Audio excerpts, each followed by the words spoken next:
भारत माता की इनकलाब इनकलाब वंदे वंदे। आज बहुत हर्ष का दिन है कि अपना दिल्ली के आंदोलन का पूरा परिवार यहां पे इकट्ठा हुआ है। ऊपर से पॉलिटिकल अफेयर्स कमेटी के सभी सदस्य यहां मौजूद हैं, सभी विधायकगण यहां मौजूद हैं, सभी जीते हुए काउंसलर्स, हारे हुए कैंडिडेट्स, सभी लोग मौजूद हैं। और सबसे बड़ी बात, पोलिंग स्टेशन इंचार्ज, जिनको आज के बाद मंडल अध्यक्ष कहा जाएगा, वो सब लोग यहां मौजूद हैं। आप सब लोगों को मेरा नमस्कार, सब लोगों को मेरा प्रणाम। सबसे पहले पिछले 2-3 साल में दिलीप पांडे जी की अध्यक्षता में हमारे दिल्ली के संगठन ने खूब प्रगति की। दिन दूनी रात चौगनी पार्टी ने प्रगति की और अब यहां से आगे की यात्रा के लिए गोपाल राय जी ने जिम्मेदारी संभाली है। गोपाल राय जी के कंधों पे बहुत बड़ा बोझ है। मैं भगवान से प्रार्थना करता हूं कि वो उसी तरह से संगठन को आगे ले जाएंगे और संगठन को मजबूत करेंगे। पिछले कुछ दिनों में हमारे आंदोलन के ऊपर, आम आदमी पार्टी के ऊपर, मुझे लगता है अभी तक का सबसे बड़ा हमला किया गया है। ये खुशी की बात है। खुशी की बात इसलिए है क्योंकि वो हमला क्यों कर रहे हैं? क्योंकि उनको लगता है कि हम बहुत बड़ी ताकत हैं। ऐरे गैरों पे तो हमला नहीं करते वो लोग। उन्हें डर है, उन्हें घबराहट है कि दिल्ली का ये आंदोलन, जिसकी आवाज देश के कोने कोने में सुनाई देती है, भ्रष्टाचार के खिलाफ ये आंदोलन, इसे किसी भी तरह से कुचलना होगा। और उसे करने के लिए उन्होंने अभी तक का सबसे बड़ा हमला पिछले कुछ दिनों में किया हम लोगों के ऊपर। इसकी हमें तैयारी करनी होगी, सब लोगों को मिलकर तैयारी करनी होगी और इसके लिए संगठन बनाना बहुत जरूरी है। बिना संगठन के अब हम इनका जवाब नहीं दे पाएंगे। मुझे बहुत खुशी है, आज यहां पे दिल्ली के सारे मंडल अध्यक्ष मौजूद हैं। आज हम उनसे चर्चा कर रहे हैं। पिछले 15-20 दिनों में मैंने सभी विधायकों से बातचीत की, सभी काउंसलर से बातचीत की, डिस्ट्रिक्ट इंचार्ज से, कई वॉलंटियर से, कई पदाधिकारियों से बातचीत की और सब लोग एक नतीजे पे पहुंचे हैं। अगर हमें संगठन को मजबूत करना है और अगर हमें आंदोलन को मजबूत करना है तो वो तभी हो सकता है जब हम अपने बूथ इंचार्ज को, क्षेत्रीय अध्यक्ष को मजबूत करेंगे। उसको मजबूत किए बिना आगे संगठन नहीं चल सकता। जिसे हम बूथ इंचार्ज कहा करते थे, अब उसे हम क्षेत्रीय अध्यक्ष कहा करेंगे। क्षेत्रीय अध्यक्ष को जब तक मजबूत नहीं किया जाएगा इस पूरे आंदोलन के अंदर, इस पूरे संगठन के अंदर, यह आंदोलन और यह संगठन मुख्यमंत्री के भरोसे या विधायकों के भरोसे या मंत्रियों के भरोसे नहीं चल सकता। यह संगठन क्षेत्रीय अध्यक्षों के भरोसे चलेगा। क्षेत्रीय अध्यक्ष चुनाव के पहले गली गली में जाता है, पार्टी की बात रखता है, लोगों से वोट मांगता है और चुनाव जीतने के बाद वही जनता उससे काम कराने के लिए आती है कि तू आया था, तेरे कहने से वोट दिया था, अब हमारा काम करा।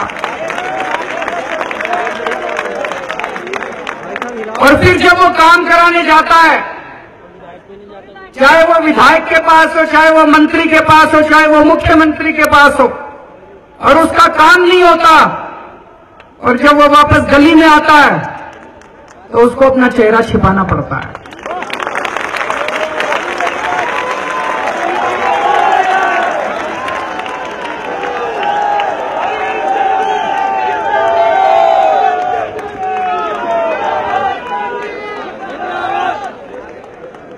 तो पिछले 15-20 दिनों में मैंने जितनी भी चर्चा की, मुझे बड़ी खुशी है, इसके ऊपर सबकी सहमति है, सारे विधायकों की इस पे सहमति है, सारे मंत्रियों की सहमति है, मेरी सहमति है, पीएसी की सहमति है, डिस्ट्रिक्ट इंचार्जेस की सहमति है, सबकी सहमति है कि अब हमारी पार्टी का मजबूत, हमारी रीढ़ की हड्डी हमारा क्षेत्रीय प्रतिनिधि और क्षेत्रीय अध्यक्ष होगा।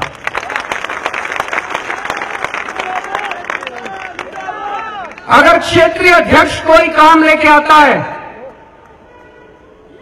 विधायक के पास काम लेके आता है, मंत्री के पास काम लेके आता है, मुख्यमंत्री के पास काम लेके आता है, और एक और चीज है, बुरा मत मानना, पर्सनल काम के लिए नहीं आना, जनता के काम के लिए आना।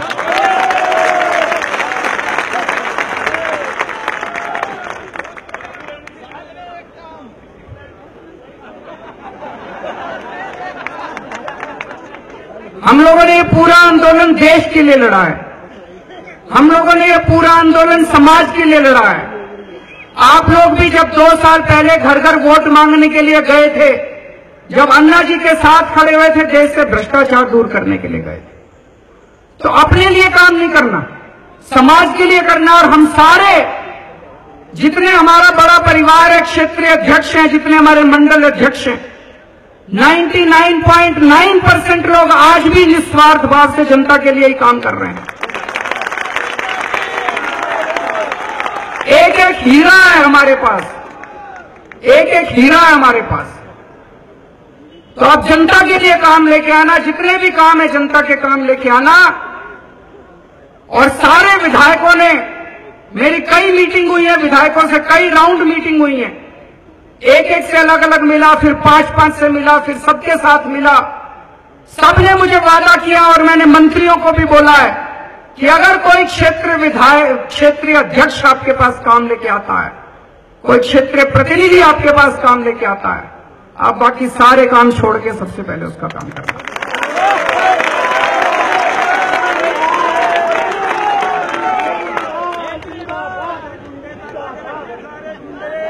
लेकिन हमें यह भी समझना पड़ेगा, बहुत सारी दिल्ली सरकार जिस तरह से काम कर रही है, दिल्ली की जो शासन व्यवस्था है, बहुत सारी पावर्स हम लोगों के पास नहीं है, बहुत सारी पावर्स विधायकों के पास नहीं है।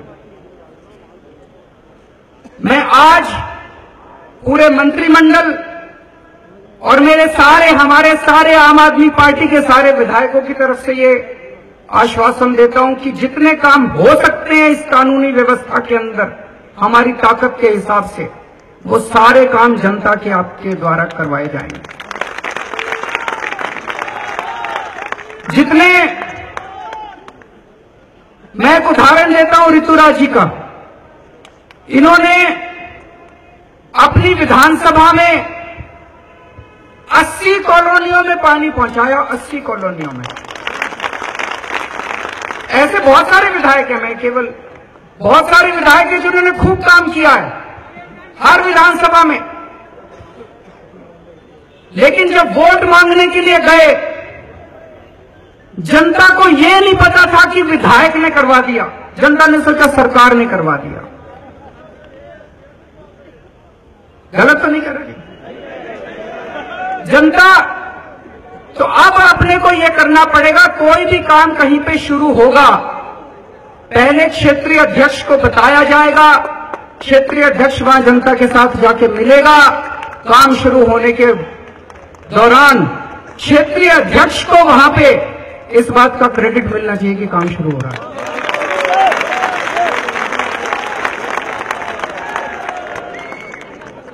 दूसरी चीज, सब लोगों ने मिलकर तय किया है, रोज सवेरे, और ये मेरे ऊपर जो कुछ मैं कह रहा हूं जी मेरे ऊपर भी लागू हो रहा है, रोज सवेरे 10 बजे सोमवार से शुक्रवार तक हर विधायक, हर मंत्री और मुख्यमंत्री या तो अपने घर पे या अपने दफ्तर पे मौजूद होंगे, जनता से बिना अपॉइंटमेंट के मिला करेंगे, रोज मिला करेंगे, सुबह 10 बजे से मिलेंगे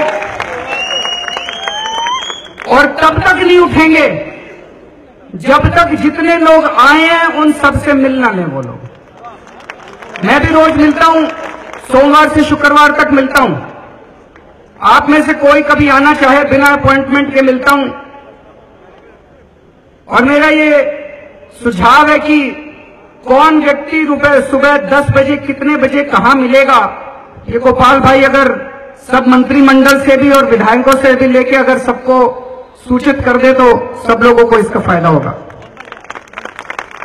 जितना समय सुबह हम जनता से मिलने में अपने दफ्तर में व्यतीत करेंगे, उसके बाद का ज्यादा से ज्यादा समय हम अपने क्षेत्र के अंदर घूम घूम के जनता से मिलने का प्रयास करेंगे।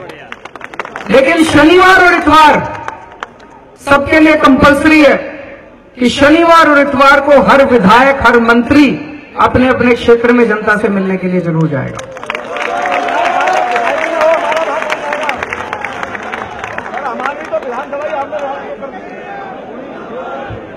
एक आने वाले समय में मैं हर विधानसभा में आ रहा हूं आपसे मिलने के लिए।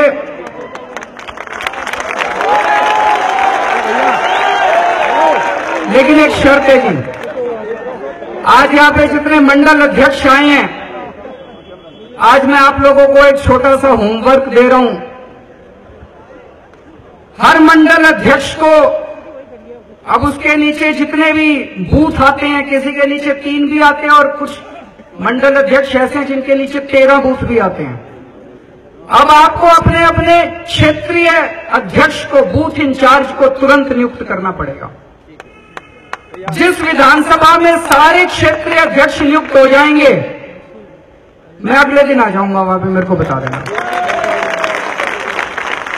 मैं आपसे, आपके क्षेत्रीय अध्यक्षों से, आपके वार्ड अध्यक्ष से, विधायक जी से, पूरे सारे संगठन से मिलने के लिए मैं आपके यहां पे आऊंगा।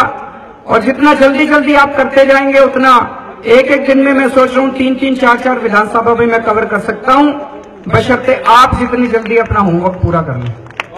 तो कितने दिन में हो जाएंगे जी तैयार?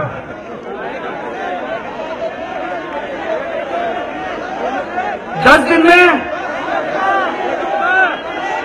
5 दिन? कुछ लोग कह रहे हैं तैयार है, कुछ लोग कह रहे हैं 5 दिन, कुछ लोग कह रहे हैं हफ्ता। 10 दिन में हो जाएंगे? बहुत अच्छा, बहुत अच्छा। तो 10 दिन में अपने को सारे क्षेत्रीय अध्यक्ष तैयार करने हैं और मेरे को जैसे जैसे आप बताते जाएंगे मैं आपके क्षेत्र में आता जाऊंगा। एक और बहुत बड़ा काम करना है,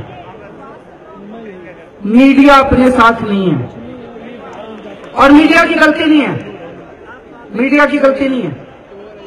अगर आप शायद मीडिया की जगह होते तो आप भी शायद यही कर रहे होते। उनकी मजबूरी है। भाजपा की सरकार ने ऐसा डरा रखा है उनको, अगर आज मीडिया उनकी बात ना माने उनका लाइसेंस कैंसिल कर देंगे, उनको ऐड देने बंद कर देंगे।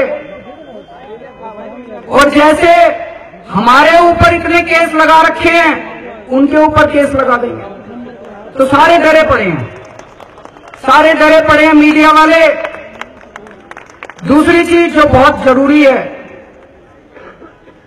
इन्होंने मशीनों पे कब्जा कर लिया है, ईवीएम पे कब्जा कर लिया है। ये लोग हमारे ऊपर ताना मारते हैं, जब 67 सीट आई थी तब तो कुछ नहीं बोले, अब जब हार गए तब बोल रहे हो। जब हमारी 67 सीट आई थी, सत्ता हमारे पास नहीं थी, उनके पास थी सत्ता। ईवीएम तो वो मैनिपुलेट कर सकते थे, हम कैसे कर सकते हैं? अगर हमारे पास सत्ता होती और तब हमारी 67 सीट आती तो कहते तुमने ईवीएम मैनिपुलेट कर लिया। सत्ता उनके पास थी और कोई सबूत सामने नहीं आया जिससे कहा जा सके कि ईवीएम मैनिपुलेट हो।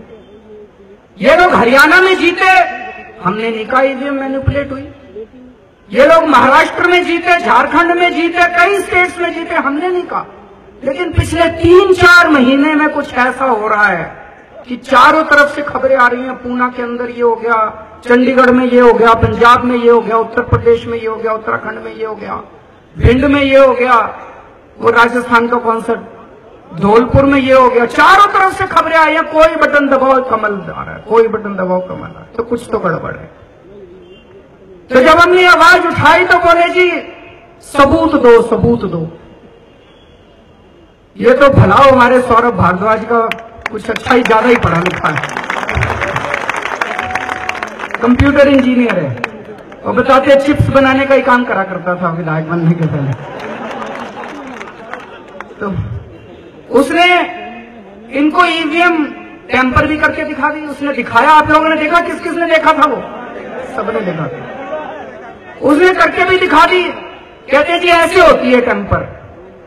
उसने बता दिया कैसे होती है, बोला जी मदरबोर्ड है, कुछ मदरबोर्ड होता है उसके अंदर, बोला जी मदरबोर्ड बदल दो, उसके बाद जो बटन दबाओगे हर वोट भाजपा को जाएगा। तो कल वही इलेक्शन कमीशन वालों ने कहा भाई अब हम हैकेथॉन रखेंगे और उसमें सब कुछ अलाउड है, मदरबोर्ड बदलना अलाउड नहीं है बस। ये कैसा हैकेथॉन, ये तो गड़बड़ है भाई। आपको पता है कि भाजपा वाले इस तरह से ईवीएम को मैनिपुलेट करते हैं, अब उसी को आपने कह दिया ये नहीं कर सकते, बाकी सब कुछ कर सकते हो, तो ये तो गलत है। हमारी टीम एक दो दिन में इलेक्शन कमीशन से मिलने भी जाएगी, उनको समझाने की कोशिश करेगी। हमारी कोई किसी से लड़ाई झगड़ा नहीं है, ना इलेक्शन कमीशन से हमारा लड़ाई झगड़ा है, हम चाहते हैं समाधान निकले। बहुत खुशी की बात है, आप लोगों के आंदोलन की वजह से, सुप्रीम कोर्ट के ऑर्डर की वजह से कम से कम केंद्र सरकार वीवीपैट लागू करने के लिए मजबूर हुई। 3,500 करोड़ रुपए आप लोगों के दबाव की वजह से केंद्र सरकार देने को मजबूर हुई। लेकिन एक चीज समझ लेना, वीवीपैट भी समाधान नहीं है। वीवीपैट के होने के बावजूद भी टेम्पर किया जा सकता है, वो सौरभ बता रहा था, मेरे को नहीं पता, उसको पता है। तो सौरभ बता रहा था वीवीपैट के बावजूद भी उसको टेम्पर किया जा सकता है।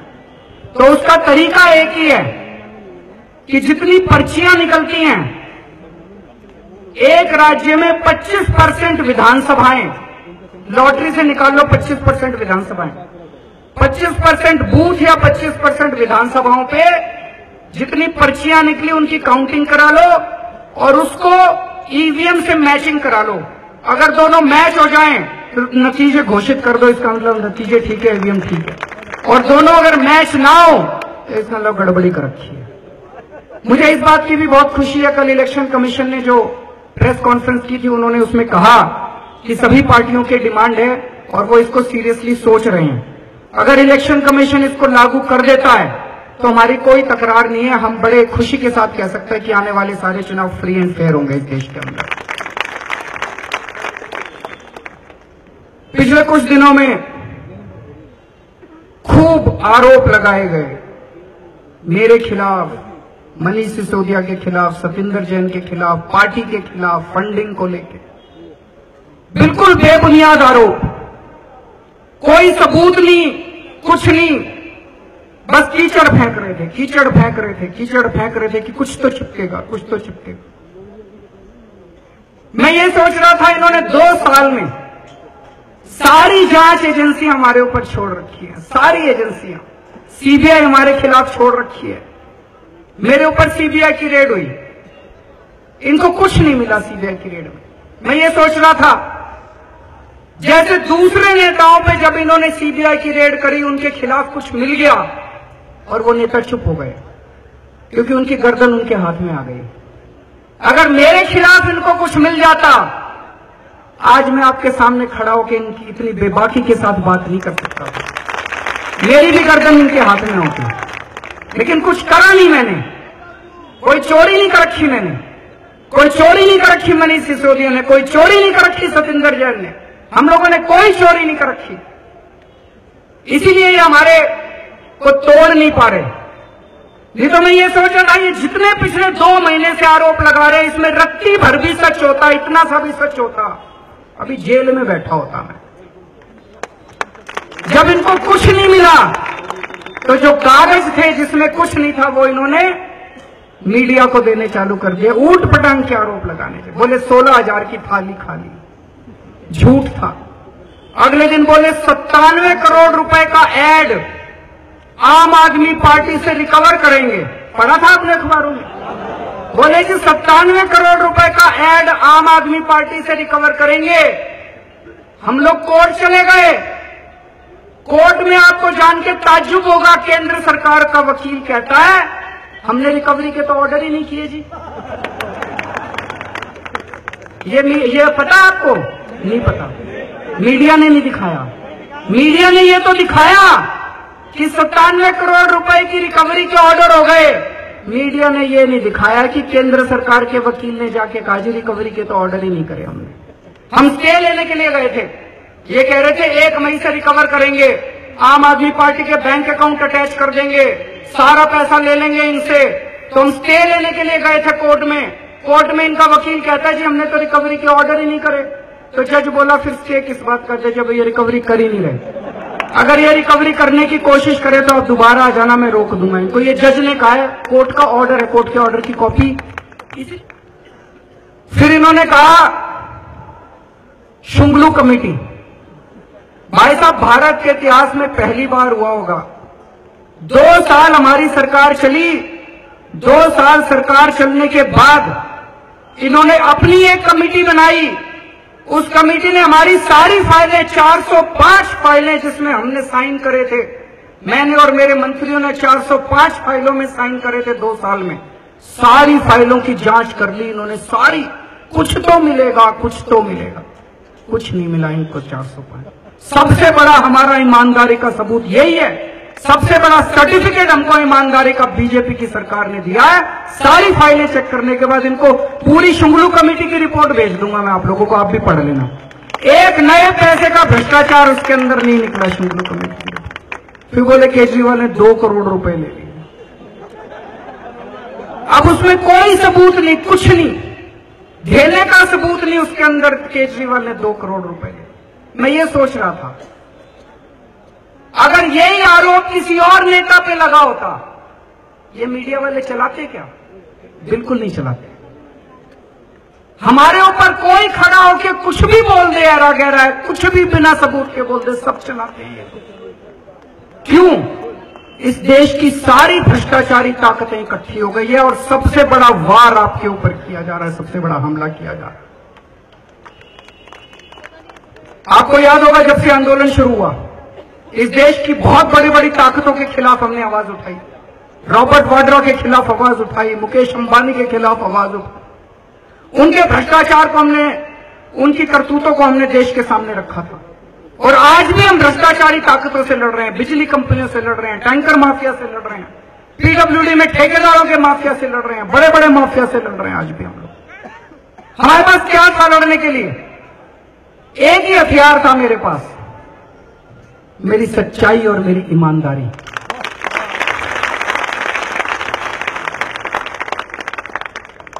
अगर मैं थोड़ा सा भी बेईमान होता, जिस दिन मैंने रॉबर्ट वाड्रा के खिलाफ, मुकेश अंबानी के खिलाफ एफआईआर दर्ज कराई थी, उन लोगों के खिलाफ, ये 2 मिनट नहीं छोड़ते, मेरे को अंदर कर देते।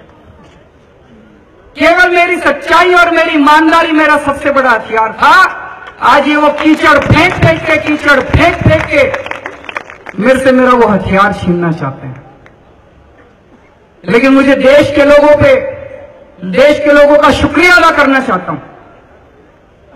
कुछ लोग मुझसे कह रहे थे केजरीवाल बोल क्यों नहीं रहा? क्या बोलूं मैं? क्या जवाब दूं इन चीजों का? बिना सबूत के, बिना किसी चीज के क्या जवाब दूं? लेकिन मुझे सबसे बड़ी खुशी है कि मुझे जवाब देने की जरूरत नहीं पड़ी। देश के लोगों ने इसका जवाब दिया है। गली गली के अंदर बात हो रही है कि सारे पीछे पड़ गए केजरीवाल के खिलाफ, सारे पीछे पड़ गए केजरीवाल के खिलाफ। झूठ बोल रहे हैं लोग। हमारे कट्टर विरोधी बीजेपी वाले भी टीवी में आके कह रहे हैं केजरीवाल कुछ भी हो सकता है, बेईमान नहीं हो सकता।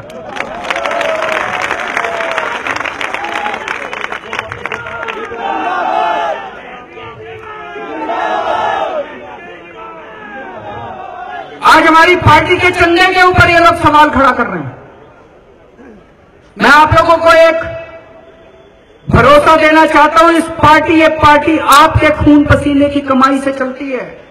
इस देश के लोगों की उम्मीद की, इस देश के लोगों के खून पसीने की पवित्र कमाई से चलती है। इस पार्टी का चंदा बेहद पवित्र है और जब तक मैं इस पार्टी की कमान संभाले हुए हूं, भरोसा रखना इस चंदे को कभी अपवित्र नहीं होने दूंगा।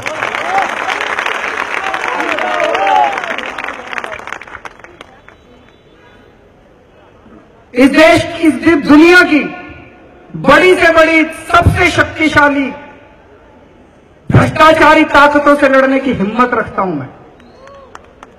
लेकिन जब अपने धोखा देते हैं तो यहां दर्द होता है, बहुत दर्द होता है। दोस्तों, जैसा मैं अक्सर कहता हूं, हम लोग बहुत छोटे लोग हैं, बहुत छोटे लोग थे।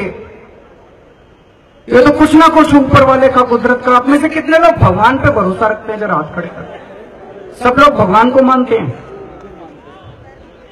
ये कुछ ना कुछ, 70 में से 67 सीट आई, मुख्यमंत्री बन गए, विधायक बन गए। हमारी औकात क्या थी? हमारी औकात क्या है? ये ऊपर वाले का कुछ ना कुछ करिश्मा है। ऊपर वाला, इसका मतलब कुछ ना कुछ करवाना चाह रहा है। ऊपर वाले की कुछ ना कुछ योजना है, कुछ ना कुछ स्कीम है, वो कुछ ना कुछ करवाना चाह रहा है। और जब आप सच्चाई के रास्ते पे चलते हो, ये रास्ता बहुत मुश्किल है, बहुत कांटे हैं इस रास्ते पे, बहुत मुश्किल है ये रास्ता। तो ये जितनी मुसीबतें आ रही हैं, ये ऐसा नहीं कि आज ही आई हैं। पिछले 3-4 साल में आपने देखा कितनी मुसीबतें आई, कितनी मुसीबतें आई। मैं जब सोचने बैठा करता था, जब भी मुसीबत आती थी, तो एक ही चीज ध्यान में आती थी कि मेरी तो कोई औकात नहीं थी। जो कुछ करवा रहा है, ऊपर वाला करवा रहा है। ईमानदारी के साथ काम करते जाओ। ऊपर वाले को अगर कुछ और करवाना है तो आगे का रास्ता दिखाएगा, नहीं तो जो ऊपर वाला कहेगा वो करते जाएंगे। ऊपर वाले पे भरोसा रखना। अगर अभी भी ऊपर वाले को आपसे कुछ करवाना है, ये सारे जितने अपने पूरा परिवार है, अगर ऊपर वाले को कुछ करवाना है तो वो ही ठीक करेगा, वही आगे रास्ता दिखाएगा और रास्ता मिलेगा, और आप सब लोगों की मेहनत सफल होगी। और अंत में ये जो अपना परिवार है, जो आज मिले हैं हम लोग, ये मिलना जुलना ज्यादा होना चाहिए। अब